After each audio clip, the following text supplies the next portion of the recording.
This is video number 5 from my sports nutrition class on dietary protein. This really should be my last video of the protein video lectures. So, if you're talking about protein before competition, it really depends how close you are to your competition. At a minimum, give your body, let's say, 2 to 3 hours to effectively digest a substantial portion of dietary protein.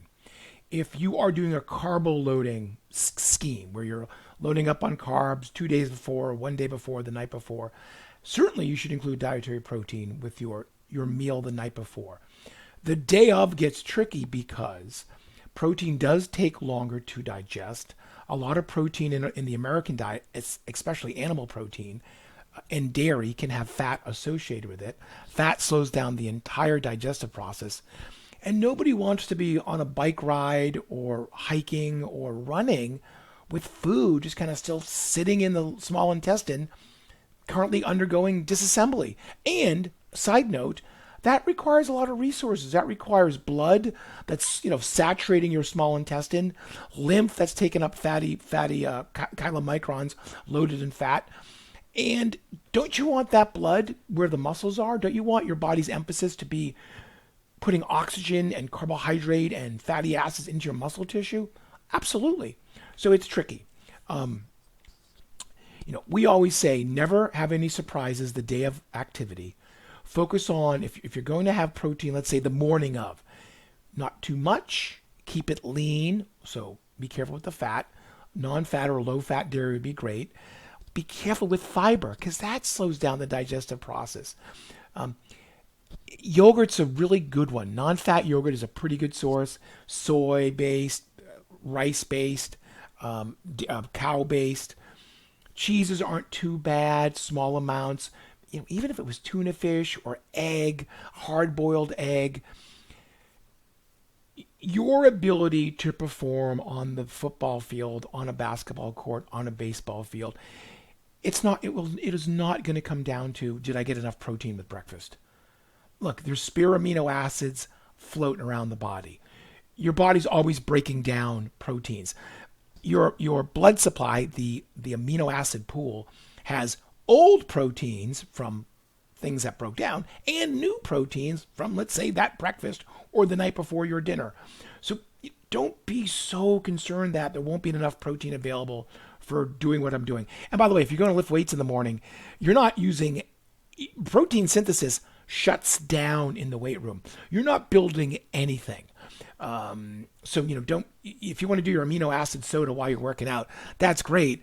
But what you're doing is sipping on your protein shake while you're working out, not for while you're working out. That's for recovery. And I know that a lot of you know that. The funny thing is, a really good protein meal that is not so bad for endurance athletes and can be highly digestible is the peanut butter and jelly sandwich. It doesn't have to be peanut butter. It could be walnut butter, almond butter. There's not a lot of protein, I know, in peanuts. There's fat, but really not that much. If you're not consuming that much fat, if you're doing a couple pieces of toast with a thin scrape of peanut butter, so a little bit of protein and a little bit of fat and a lot of flavor with some jam or some bananas. Hey, this is really what Kevin Garnett, when he played for the Celtics, this was his go-to meal. And for the short period while he was with the Celtics and thereafter, the peanut butter and jelly sandwich before a meal in the NBA was the go-to meal. And it's not a big meal, right? Maybe you have, if you drink milk, it's skim milk with a half a sandwich or a full sandwich. An hour and a half before you go play basketball. And that might be all you need in terms of food intake before. Athletes consume Gatorade during, obviously, and they may have goo packs and bananas and things like that. But that might be what you need before you go exercise. Protein during is tricky. Yes, there are some amino acid products. They're called branch chain amino acids. But if you took a drink or a protein bar, maybe there's an advantage there. But the truth is, again, protein slows down digestion. And if you're going to see that advantage from a little bit of protein coming in during exercise, what is more valuable to you? Practice and getting better at your technique, or making sure you get your branch chain amino acids in during your workout. It just, as an older person who walks into a weight room and sees so much bad form and herky-jerky maneuvers, I question that the kids in the weight room doing the herky-jerky maneuvers and destroying their shoulders and their knees, I question that they're taking their protein shakes while they're working out, but in the process they're destroying their tendons. And that's an older person's view, someone who lifted a lot of weights in his life and yeah, trashed his joints as well.